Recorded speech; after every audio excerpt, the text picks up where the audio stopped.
Hey guys, subscribe for daily content, and if you're shopping for gear, make sure you check out the description for the newest items at some of the very best online retailers. There's also links for some of the items that I personally recommend. Thanks! What's going on YouTube? Metal Complex here, and today I've got 5 more really cool knives for you guys to check out. Everything in this video, as of the time of this recording, is available. I'm going to link it right down below so that you guys can check it out if you want to. As per usual, when you use my links, it does help my channel, but that's up to you. Thanks so much to my patrons who are supporting me. Link for Patreon down below. And please make sure to follow me on Instagram at metal_complex. These knives are in no particular order, and they are not categorized in any particular way. They're just cool knives. If you're new, to check out for sure. And if you have been around in the knife world for a while, they're knives that I think deserve a second look. Let's start off here with a fairly new model, actually. This is the Kuby Pike. And initially I was like, okay, so this is a really narrow, it's a premium, it's part of Kuby's premium line, so it's using titanium and CPM 20CV, which is pretty cool. At first I thought, okay, so we've got a little narrow, kind of skinny titanium, EDC knife, but it's a dedicated front flipper, which can be a problem because it's probably a frame lock, right? No, it's actually a nested liner lock, which makes this super easy to manipulate. You don't have to worry about where you're putting your fingers on this side because any excess pressure while you're trying to front flip it, which, you know, if you've done this before, you have to be kind of holding the knife in a specific way. Any excess pressure won't matter because it's not putting pressure on the thing that's locking the blade out. That would be the case if it were an exposed frame lock. This was a smart design. I also really appreciate that we're looking at garaged stops right there. Yeah, that's kind of cool. That's a nice little touch. The titanium, the milling on the titanium is gorgeous. This is Kuby showing off once again that, hey, we can do this stuff and we're kind of underrated. Yeah, they definitely are. Kuby is ridiculously underrated. We have a milled titanium clip that is anodized and polished. Same thing with the backspacer and the hardware. Ergonomics on this guy, despite it being, you know, kind of a skinny, slender little knife, a compact little knife, really good. There are no hot spots anywhere. The pocket clip doesn't create a hot spot, and there's plenty of ergonomic room. On top of that, there's nothing in the cutting path, and this is a fantastic, just sort of day-to-day simple blade. Bead blasted CPM 20CV. What does this guy come in at, right? That's the thing, right? You can say all the good things you want about it, but the price at the end, right? It's probably 200 bucks, 220, no, 160 bucks. Nice job, Kuby. This is a nice one. And hats off to the designer as well. Fit and finishers are fantastic. Centering is great. Action is great. 160 bucks. That's a nice one, the Kuby Pike.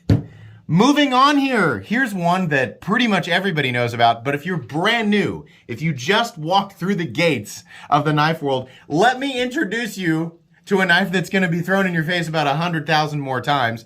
The Ontario Rat #1 and the Ontario Rat #2. Where do I start, Metal Complex? Where do I start? Right here. Here's a good first good knife. That was redundant. The Rat 1, that's the bigger guy. The Rat 2 is the smaller guy. They're both fantastic. It just kind of comes down to preference and what you're going to use it for. I have beat this knife into the ground. I have had it probably the entire time that I've been running this channel. I am not nice to that knife. Normally I preach, you know, safe and, you know, proper use of a knife, right? Like don't use it for a screwdriver, hammer, pry bar, etc. because it's a knife. You shouldn't be doing that with your knives. But that's kind of what I use that knife for, right? If I go out and I know it's like I'm going to just have a bunch of tools and it might be that I reach for the right tool and the only thing that's right there is the rat, right? Well, then the rat's going to get used. And that's been the case a couple of times. It's been used as a hammer. It definitely doesn't have much of a tip anymore, right? I've resharpened this a few times. This is a great knife. You can get the D2 versions that you're seeing here, about 42 to 45 for the bigger guy. 35 to 40 for the smaller guy. You could also go with AUS 8 if you want something stainless and a little bit easier to sharpen, and it's going to cost you less money. I will link these guys, all the different variants, right down in the description. We have just kind of like a injection mold plastic handle. It's got a lot of hardware, which is a downside if you're ever going to take it apart. Pocket clip is okay. It's not the best thing in the world, but that blade, right? That flat ground blade, the good ergonomic lines, the nice choke up position, the perfect thumb studs. You get this knife and you deploy it a few times with those thumb studs and that'll be the bar forever. This is still the bar for me. It's somebody who regularly handles and buys knives that cost over $1,000 sometimes. That's the best thumb stud. The Ontario Rat 1 and Rat 2 thumb studs are the best. That's just the way to do it, right? This is a fantastic knife, and it'll set a fantastic standard. If you are a veteran of the knife world and you have never experienced one of these, what are you doing? Get one. They're awesome. Moving on here, another knife that a lot of people probably already know about, but I love this thing. This is the Victorinox Pioneer X. This particular one is the Alox. That's kind of the, I have the smaller guy, the Cadet, in the Alox, the aluminum here with kind of the frag pattern on it, the waffle pattern. I really like that pattern. I think it's awesome. This guy's a little bit bigger. This guy sits in my truck. It doesn't get used all the time, but it just sits there just in case I need something. So we've got a, and if you don't know, like Victorinox, this is a real, when people say Swiss Army knife, Victorinox is the actual Swiss Army knife. There's a lot of, if you're new to the knife world, there's lots of copycats and things like that. Victorinox is that company, for sure. So we have little screwdriver. We've got the larger flathead, can opener, and bottle opener. We also have scissors, if I can get at them. Those work really well because they've got the little spring on them. And then we've got the punch back here, which is great. Now, you know, a lot of people say, well, it'd be better if it had this tool or this tool, right? Yeah, for sure. But this, for day-to-day, for most people, is still gonna be overkill. If you don't like to carry, you know, tools like a regular folding knife with just a single blade, a Victorinox is great because they're still, like, this version is still relatively compact, and it also doesn't weigh that much. I'll weigh it here for you just in a second. And the blade steel is decent, right? Just day to day, if you're like me and you don't really go out and absolutely pound the crap out of your, you know, knives every single day, then you really don't need that much. Sorry, I'm trying to find my scale here. You really don't need that much. So day to day, something like this is gonna work. And you know what? Even if you do go out and use your tools pretty hard every day, there's lots of people that carry these Victorinox knives that make them work. And they work just fine. Through only 3.25 ounces, which is still less. I would say, you know, it's probably, if the average folding knife weighs about 3.5 ounces, that's what I would guess. And I mean, this still comes in a little bit less. The only downside is that it does not have a pocket clip, which is not a problem for people who don't care. They just carry their knives in their back pocket. For me, this is a nice knife to keep in the console of my vehicle. I like that there. If I forget my pocket knife for the day and I need something, I need a cutting tool, it's nice to have this in the truck, right? But I've got a lot of unnecessary stuff. Like I've got this and a knife and a multi-tool, right? And a fixed blade all in the truck. So what are you gonna do? That's how it is. Oh, by the way, these come in at about 50 bucks right now. $50 to $55. I'll make sure that there are links down below. They do come in different colors, by the way, so you don't have to go with the silver aluminum if you don't want to. Moving on here. Oh man, this is such a killer knife. You guys, if you're new, this is definitely a great knife. If you're looking for a hardcore, hard use cutting tool, that's gonna be the Cold Steel Code 4. Now, I'm gonna let you guys know what you're looking at here is an older one. This is in the Tanto configuration and it is in CTSX HP, which is pretty rare. Nowadays, I think the drop point ones are the ones you're gonna find. You might still find the Tanto ones out there periodically. Honestly, the drop point ones are gonna be, over time, it's just gonna be easier to sharpen. It's probably gonna be a more utilitarian blade shape, generally speaking, right? They also come in S35VN. CTSX HP is a lot like stainless D2. S35VN should hold an edge around the same general ballpark. I think it just depends. I don't know how Cold Steel, you know, heat treated their XHP back then or how they, you know, currently heat treat their S35VN. S35VN is a premium steel. It's a powder form steel. It's an excellent steel. It's one of my favorite steels of all time for sure. So it's fantastic for something like this. It's also very stainless, very tough, easy to touch up, etc.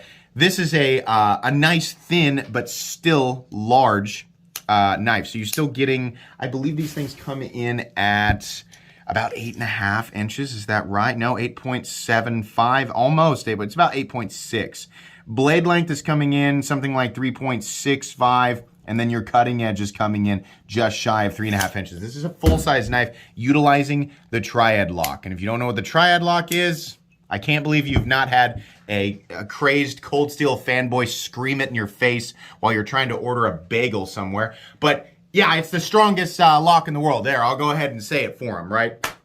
Yeah, it's essentially the strong. It's tied with some other locks that are created by Andrew Demko. It's the strongest lock that you can get on a folding knife. These things are crazy tough for health. You know, relatively thin and compact they are. It's amazing that a knife this large and this capable can fold into this compact of an object. Normally the pocket clips will be silver. This one's black. I think I'd put the extra one on it. These are aluminum scales. This is a super high quality product, fantastic ergonomic lines, and you can get them for, I think, about $85 to $90, which is really good. I mean, you could argue that this is one of the most utilitarian, like dollar for dollar, it's one of the most utilitarian cutting objects in existence. This thing, the lifespan on the Code 4 is freaking insane, and I am certain that if you look down in the comments section, you're gonna find multiple people who own and carry this on a regular basis who will say exactly the same thing. I have beat the crap out of this knife for years, and I'm gonna keep beating the crap out of it. This is a wonderful, wonderful knife.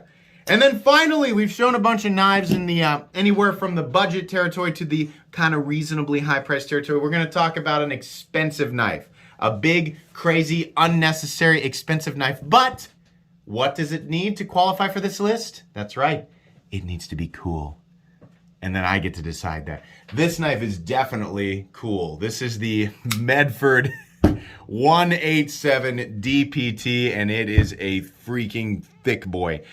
This is a fully US made knife. If you don't know, if you're new, expensive knives exist.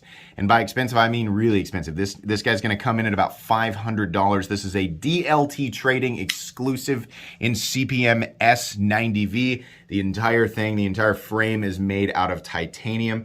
These things are gargantuan beasts, right? Now, because every last element of this knife is actually made in the United States, that's a lot of what's, making that price tag so big. On top of that, we have 187 thousandths throughout, the blade and the two gigantic unmilled slabs of titanium. That's a lot of S90V. That's a lot of high polished precision S90V. And if you don't know, S90V will hold an edge. Wow. Very stainless. Definitely has mega edge retention. Far more than anything that we've seen here on the table, even the 20CV on the Pike for sure. But again, it's not just the materials making this expensive, it's really where it's made.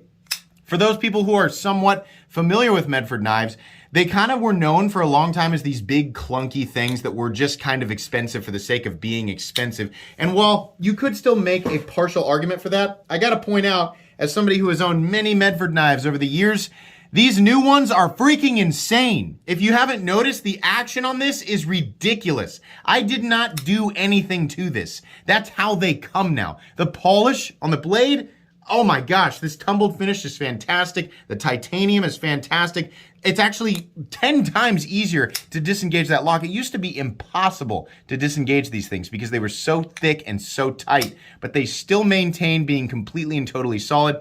This is easily, this S90V variant specifically, Medford's best priced knife. And for new people, that's gonna come as a shock. What? Best price? How much does their other stuff cost? Don't even look. It's a lot more. But if you're gonna go for one, if you like this big, thick, crazy, overbuilt look in pocket knives, right? The 187 is one to look at, and specifically the DLT Trading exclusives in S90V. That's where you're gonna get your best bang for your buck. Do you have to spend this much money to get this type of utility out of a knife? No. Truthfully, most knives around the $50 to $100 ballpark will perform just as well. And then it's only in extreme circumstances where somehow the excess thickness of the blade or the scales actually comes into play and somehow helps you out. This knife survives some very specific and definitely abusive task that these other knives will not handle, right? So don't get caught up in the idea that just because materials are thicker, make them somehow more capable. No, this is more of like enthusiast territory, but you're still gonna take it out and use it for sure. And it's just cool, which again is really the main criteria for this list. Medford 187 DPT, or what that means is drop point tanto. There's also a standard DP or drop point, right? That's what DP is gonna mean for the for the knife there. But yeah, that's what that is. So anyways, going back through the list here, Medford 187 DPT and S90V from DLT Trading. That's a lot to remember, but remember there's links right down below. We have the Cold Steel Code 4. We have the Victorinox Pioneer X. We have the Ontario Rat 1 and Rat 2, right? You're going to say there's 5 cool knives. You got 6 out here. Well, I'm going to cheat because these are in the same family. And then we have the Kuby Pike. Make sure and check out the links for these knives down in the description. I hope you enjoyed today's episode of 5 Cool Knives. There is a playlist if you'd like to check out the other episodes that I've done in this series. I'll make sure that it's linked right down below. Thanks so much to everybody who watched today. Please make sure to follow me on Instagram at metal_complex. If you enjoyed this video, leave a like. If you'd like to check out my other content, I do, of course, have lots of videos of knives that are either expensive or inexpensive that I do or don't like, so check those out. And if you enjoy all my content, go ahead and click on the Metal Complex logo right there and subscribe because there's definitely more coming. Thanks again for watching, everybody, and have a great day.